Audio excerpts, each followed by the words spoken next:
Baik, karena masih bersama kami di Bincang Sehati dan kita masih membahas topik kita hari ini yaitu waspada kanker payudara. Bagi Anda yang memiliki pertanyaan, Anda bisa menghubungi kami di nomor 0212903264 atau DM Instagram kami di @bincangsehatidaytv dan telah tersambung bersama kami di sambungan Zoom dengan Dr. Hardian Gunardi SPB, spesialis bedah dari Rumah Sakit Ibu dan Anak Tambak. Selamat pagi, Dok. Oke, kita akan mencoba menghubungi Dr. Hardian Gunardi dan hari ini kita akan membahas tentang waspada kanker payudara gitu ya. Di Pekan Kesadaran Kanker Payudara hari ini kita akan membahas apa itu kanker payudara dan bagaimana sih cara mencegahnya, karena kita tahu bahwasanya kanker payudara ini menjadi salah satu penyebab kematian utama wanita di seluruh dunia. Bahkan kalau kata data WHO gitu ya, di tahun 2015 ada sekitar 507.000 wanita yang meninggal gara-gara kanker payudara. Nah, nanti di tanggal 26 Oktober, tepat di Hari Kanker Payudara, kita akan membahas lebih dalam tentang apa itu kanker payudara dan bagaimana cara mencegahnya. Dan kalau kita berbicara tentang kanker payudara, ini menjadi salah satu hal yang ditakuti oleh kaum wanita ya. Tidak hanya kanker payudara, kanker-kanker yang lainnya seperti serviks dan lain sebagainya juga menjadi momok gitu untuk setiap wanita. Tapi pertanyaannya kemudian, kalau kita berbicara kanker payudara, apakah memang kanker payudara ini hanya terjadi atau bisa menyerang pada wanita saja, atau sebenarnya kanker payudara ini juga bisa menyerang pada pria gitu. Ini yang sering juga saya pernah gitu baca-baca artikel, ternyata katanya kanker payudara ini juga bisa menyerang pria. Ini agak mengerikan sekali ya.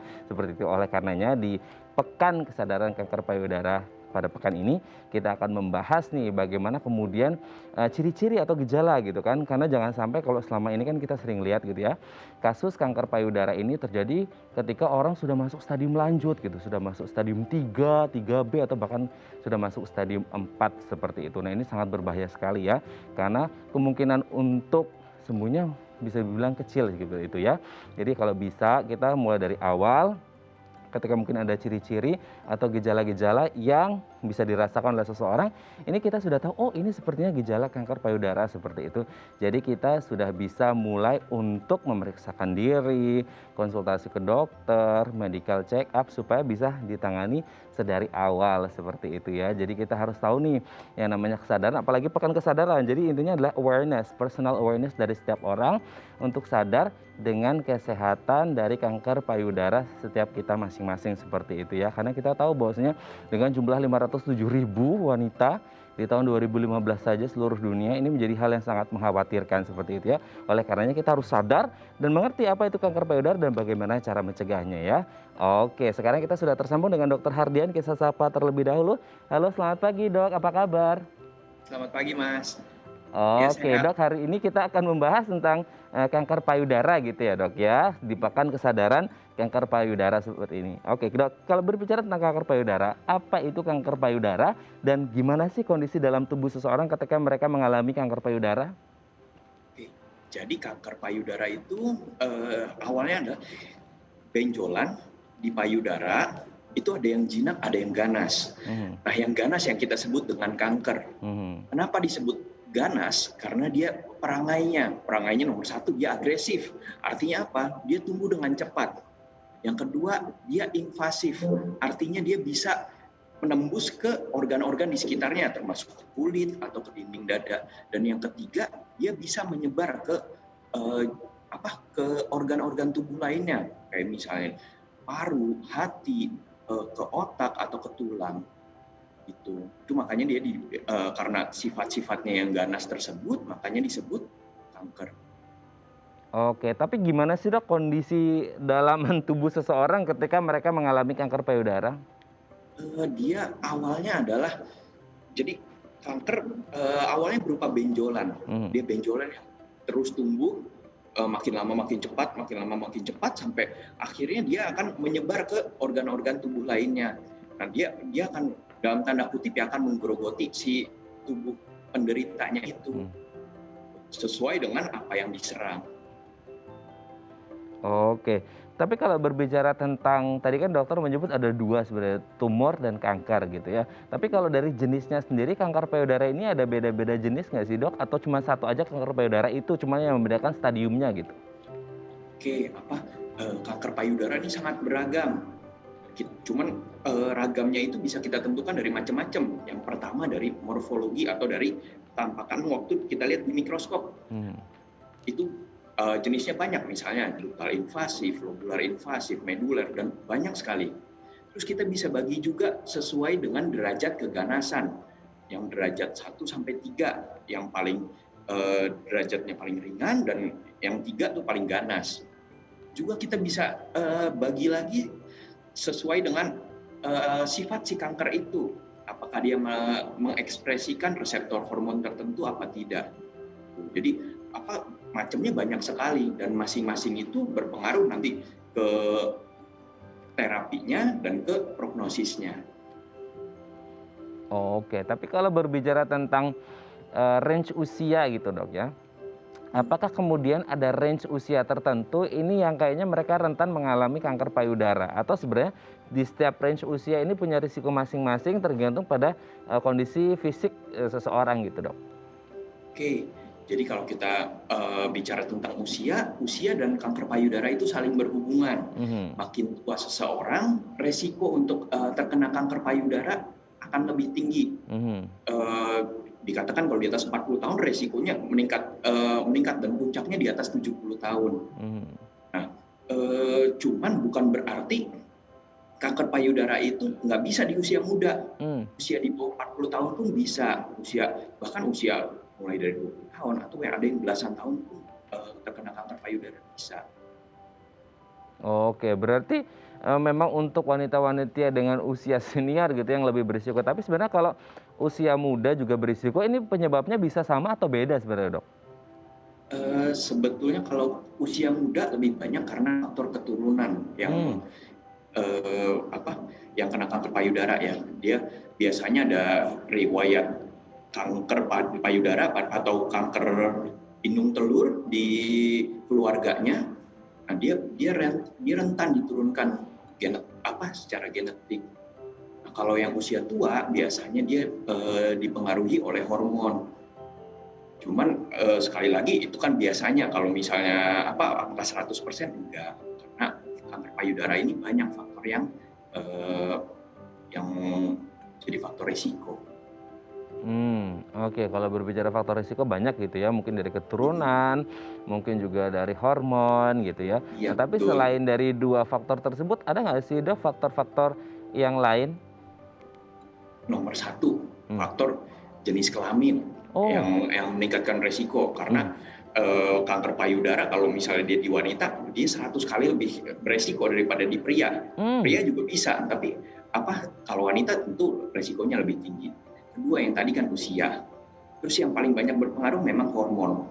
Hormon ini yang semakin banyak paparan terhadap hormon kewanitaan, terutama estrogen, dia resikonya akan semakin tinggi. Nah, yang membuat paparan estrogen itu apa aja?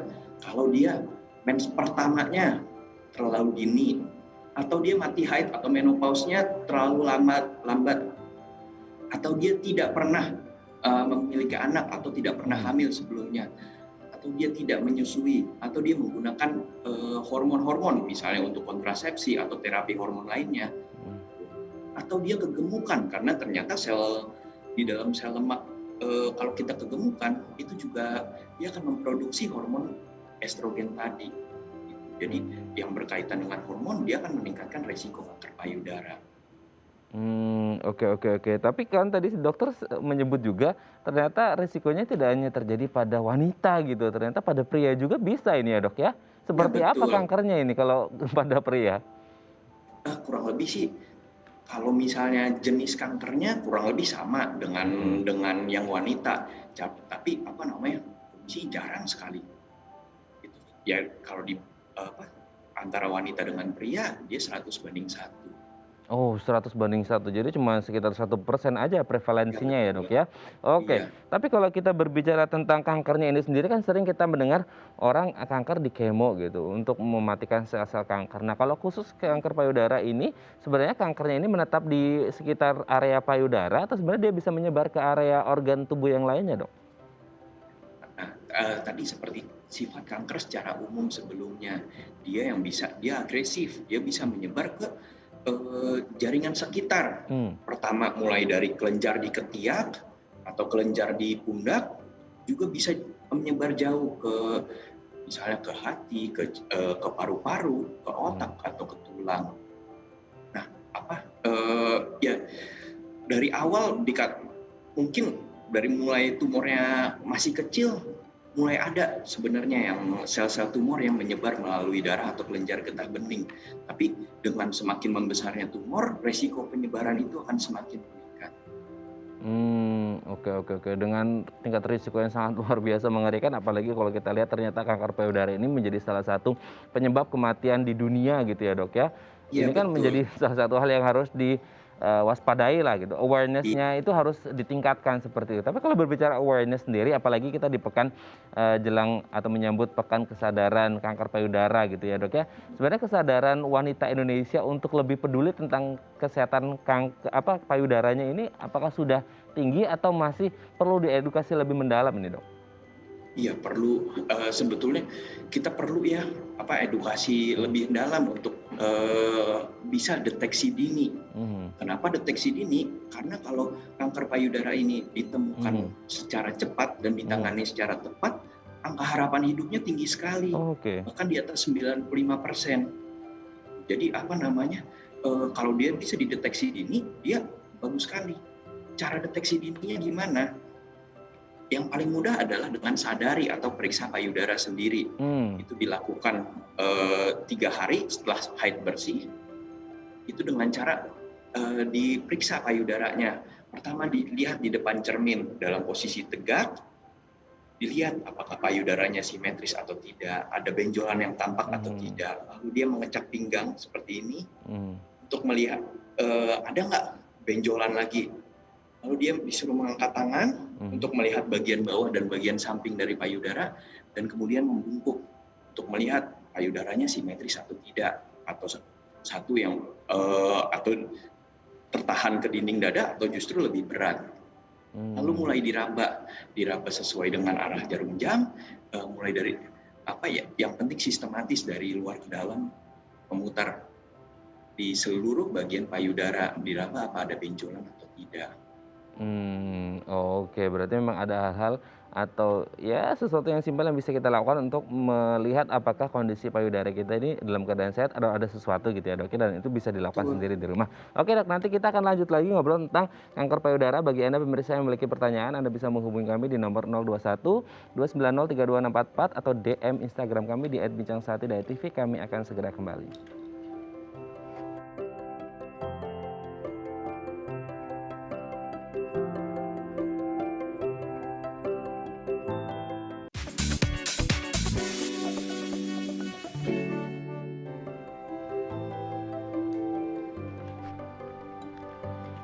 Baik, Anda masih bersama kami di Bincang Sati dan kita masih membahas topik kita hari ini, waspada kanker payudara. Bagi Anda yang memiliki pertanyaan, Anda bisa menghubungi kami di nomor 021 290 32644 atau DM Instagram kami di @bincang1.tv. Masih bersama dengan Dr. Hardian Gunardi, SPB, spesialis bedah dari Rumah Sakit Ibu dan Anak Tambak. Dok, kalau kita berbicara tentang kanker payudara gitu ya, mungkin kan tadi sudah disebutkan ada faktor risiko dari hormon, genetik dan lain sebagainya. Nah, kalau berbicara tentang gaya hidup atau pola hidup yang sehat, ini bisa berpengaruh juga nggak sih dok? Bisa Mas.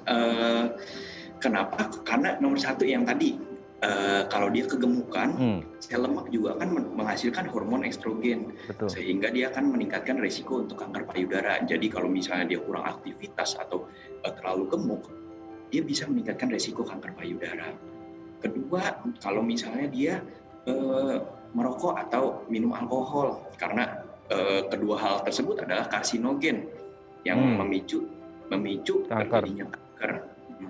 Dan atau dia karena gaya hidup menggunakan hormon-hormon misalnya untuk kecantikan, ya itu juga bisa meningkatkan resiko kanker payudara. Oke dok, sebelum kita lanjut, ini sudah ada DM Instagram dok, saya akan bacakan, nanti dokter Hardian tinggal menjawab ya. Saya akan bacakan, ini ada DM Instagram dari pemirsa kita, ini dari @Dinda Kurnia nih dok. Saya pernah operasi tumor payudara di tahun 2016, sampai sekarang saya tidak melakukan check up lagi ke dokter. Apakah kemungkinan tumor payudara bisa muncul lagi dok? Oke. Terima kasih Mbak Dinda buat pertanyaannya. Jadi tumor itu kita mesti tahu dulu jenisnya apa, Hmm. tumor yang jinak atau tumor yang ganas. Mhm. Kalau yang jinak, rasanya kalau dari ceritanya Mbak Dinda, kalau diangkat hanya tumornya, rasanya sih yang jinak. Mhm. Kalau yang jinak, ada nggak jaminan untuk tidak timbul lagi? Ya nggak ada. Sewaktu-waktu bisa timbul tuh, Mhm. bisa timbul. Mhm. Apalagi kalau tumornya itu berkaitan dengan hormonal. Hmm. Oke, Jadi berarti harus inti cek, baiknya berat dicek lagi. oke, jadi yang harus dilakukan seperti apa, Dok? Apakah harus check up lagi atau sebenarnya kemungkinan risikonya sangat kecil? Oke, yang pertama harus dilakukan adalah check up. Pertama kita cek ulang, check up, Hmm. dilihat hasil pemeriksaan tumor Mhm. lamanya itu apa. Mhm. Apa benar tumor jinak atau tumor ganas? Kalau tumor jinak dia yang jenisnya seperti apa? Dari situ kita bisa memperkirakan kemungkinan kambuhnya seperti apa, terus ada nggak kemungkinan berubah menjadi Mhm. ganas. Oke, berarti untuk lebih tenang dan aman dan nyamannya harus dicek lagi gitu ya, Dok, ya, untuk mengetahui Ya, apakah masih ada tersisa atau kemungkinan terjadi lagi gitu ya, Dok, ya.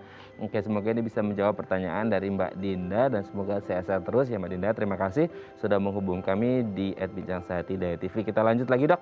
Kalau kita berbicara tentang tadi kan banyak faktor risiko, gaya hidup juga termasuk ternyata, hormon dan lain sebagainya. Dan kalau berbicara tadi juga sel kanker ini kan dia tidak menatap di satu titik, tapi juga dia agresif gitu ya, kemana-mana menjalar gitu. Nah pertanyaannya kemudian apakah kanker payudara ini juga bisa menyebabkan komplikasi penyakit yang lain, Dok? oke, mungkin lebih tepat bukan komplikasi ya, Hmm. tapi gejala sesuai dengan organ yang diserang. Misalnya kanker payudara, dia sudah menyebar ke paru-paru. Itu bisa bikin paru-parunya terendam cairan, Hmm. sehingga pasiennya sesak. Atau kalau dia sudah menyebar ke hati, pasiennya bisa kuning atau bisa kembung. Atau kalau dia bisa menyebar ke tulang, pasiennya bisa patah tulang. Atau kalau dia menyebar ke otak, dia bisa hilang kesadaran sampai dengan kejang. Jadi tergantung dari apa yang diserang, dan gejalanya itu kalau dia udah stadium lanjut yang udah menyebar ke organ lain, gejalanya sesuai dengan organ yang diserang. Dan Oh, ini tentu memperberat terapi. oke, berarti memang harus tetap melakukan cek juga ya, Dok, ya, untuk mengetahui Ya, ada kemungkinan tidak menyerang organ tubuh yang lain seperti itu. Tapi kalau kita berbicara nih, Dok, salah satu orang yang mungkin mengalami risiko terkena kanker payudara adalah ibu hamil gitu. Nah, kalau semisal ada seorang ibu hamil yang akhirnya terdiagnosis oleh dokter bahwa mengalami kanker payudara, ini harus menunggu lahiran dulu baru kemudian melakukan terapi atau pengobatan atau seperti apa sih, Dok? oke. Ini sebenarnya pertanyaan yang kompleks Mhm. dan kita susah ya. Mhm. Kenapa? Karena di sini ada dua nyawa yang dalam tanda kutip dipertaruhkan, nyawa si ibu dan nyawa si anak. Di satu sisi si ibu perlu ditangani kankernya karena kalau kita berbicara menangani kanker itu kita dalam tanda kutip berburu dengan waktu. Jadi Mhm. cepet-cepetan sebelum kankernya menyebar kita tangani sedini mungkin. Tapi di satu sisi di lain pihak si ibu lagi hamil, ada janin yang mesti ditolong. Mhm. Jadi ini tentu memperberat kondisi. Yang nomor satu yang perlu dilihat adalah usia kehamilannya. Mhm. Apakah dia dekat dengan lahiran atau masih hamil di awal? Dan kalau udah baru kita diskusikan dengan si ibu. Pilihan kembali lagi ke pasien. Pilihan selalu kembali ke pasien. Apakah dia akan mempertahankan kehamilannya dengan berbagai opsi terapi yang diberikan, atau ya pilihannya ke pasien. Oke. Selama ini ada tidak sih, Dok, kasus atau kanker payudara yang menyerang ibu-ibu hamil? Jarang, karena sebetulnya hamil adalah eh, salah satu faktor protektif Mmm. dengan dia. Waktu hamil dia hormon estrogen lebih banyak hormon yang progesteron yang melindungi terhadap risiko kanker payudara. Cuma bukan berarti tidak ada. Ada, meskipun lebih jarang. Oke, Dok. Tapi kalau berbicara tentang penanganan pertama gitu kan, tadi dokter juga sempat menyebut di segmen sebelumnya yang bisa kita lakukan kayak di depan cermin, kita pegang payudaranya apakah ada benjolan atau tidak seperti itu. Nah, penanganan pertama yang bisa dilakukan itu seperti apa dan di titik mana ketika seseorang ini harus segera pergi ke dokter, ke rumah sakit untuk check up gitu, Dok, untuk melakukan mulai terapi atau pengobatan gitu? Oke, kalau sudah terasa ada benjolan, harus dinilai apakah dia tuh kalau ada benjolan disebut tumor. Kita harus nilai apakah dia benar tumor jinak atau tumor ganas. Kemudian kalau dia benar tumor ganas atau yang kita sebut kanker, kita perlu melakukan staging atau kita tentukan stadiumnya atau tingkat keparahannya. Setelah itu baru kita tentukan terapinya. Terapinya nanti tergantung dari jenis dan stadium kanker payudara itu. Jadi ya pertama adalah diperiksakan dulu kalau kita ada benjolan. Oke, diperiksakan dulu untuk mengetahui stage-nya ya atau stadium berapa seperti itu.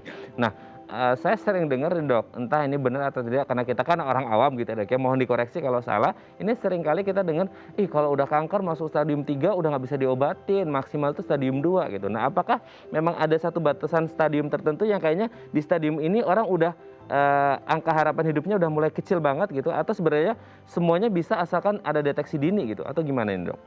Oke, jadi kalau tingkat keparahan atau stadium itu ada 4, dari stadium 1 hingga 4. Yang stadium 1 yang waktu paling dini, yang 4 yang sudah menyebar ke organ lain.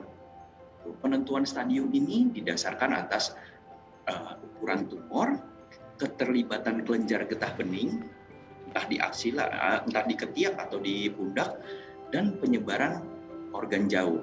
Nah, kalau ini bilang stadium 4 itu kalau dia sudah menyebar ke organ-organ lain seperti paru, hati, tulang. Nah, strategi penanganannya beda-beda. Prinsipnya adalah kalau semakin dini, hasilnya semakin dini terus diterapi dengan cepat dan tepat, hasilnya akan semakin baik. Tapi bukan artinya stadium lanjut tidak ada harapan. Mungkin approach-nya berbeda dengan yang stadium dini itu. Yang stadium lanjut mungkin operasi bukan pilihan utama.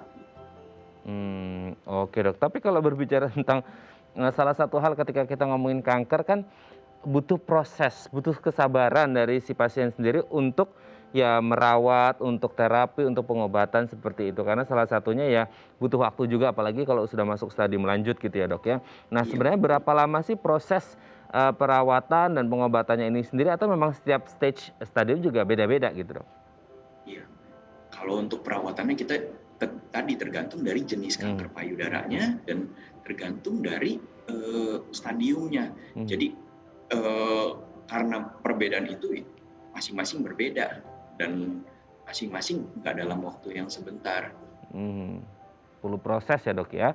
Oke, Iya, Dok. Nah, pertanyaannya kemudian katakanlah seseorang ini mengalami kanker payudara, terus kemudian sudah dideteksi dari dini dan perawatan pengobatan akhirnya sembuh deh gitu singkat ceritanya.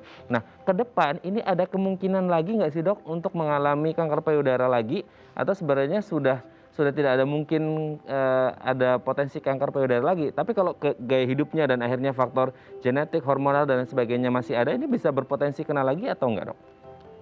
bisa. Jadi kalau kita ngomongin kanker, kita setelah dia bebas dari penyakit, kita masih ada resiko untuk kekambuhan. Kekambuhan ini dipengaruhi oleh berbagai macam faktor. Bisa pertama dari tumornya sendiri, tumornya jenis kankernya. Dia yang tadi yang awal saya bilang ada derajatnya, dia derajat rendah apa derajat tinggi. Terus sifat kankernya, apakah dia mengekspresikan reseptor tertentu atau tidak. Lalu stadium dia waktu di terapi, stadium 1 dengan stadium 3 tentu berbeda. Apakah kekambuhannya lebih tinggi yang stadium lebih lanjut. Dan itu yang dari tumor, juga dari pasien. Dari pasien tadi selain faktor-faktor resiko yang disebutkan seperti paparan terhadap hormon, gaya hidup, juga kepatuhan dalam berobat dan dalam melanjutkan terapi. Gitu. Oke, oke Dok. Nanti di segmen selanjutnya kita akan membahas nih Dok, tips untuk terhindar atau setidaknya meminimalkan risiko terjadi kanker payudara gitu ya Dok ya. Baik pemirsa, bagi Anda yang memiliki pertanyaan, Anda bisa menghubungi kami di nomor 021 290 32644 atau DM Instagram kami di @bincang-sehati.tv. Kami akan segera kembali.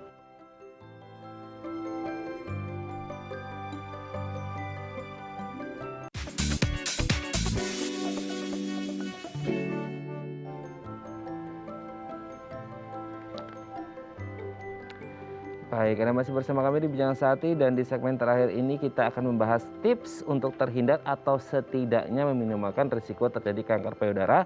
Masih bersama dengan Dr. Hardian Gunardi SPB, spesialis bedah dari Rumah Sakit Ibu dan Anak Tambak. Dok, Mas, ya, di segmen terakhir ini kita akan membahas beberapa tips agar terhindar atau setidaknya meminimalkan risiko terjadi kanker payudara gitu ya Dok ya. Kita lihat yang pertama Dok adalah jaga berat badan ideal seperti itu Dok. Nah, apakah kemudian berat badan yang ideal ini bisa meminimalkan risiko? Mungkin tadi di awal-awal dokter ada pernah menyebut obesitas gitu ya. Nah, ini juga bisa iya, menjadi salah satu faktornya ya Dok ya? iya betul. Oke, Apa? Ya, obesitas jadi salah satu faktor risiko dari kanker payudara. Jadi oke. mesti jaga berat badan. Oke, berarti hubungan antara obesitas dan berat badan yang ideal dan kanker payudara itu sendiri apa, Dok?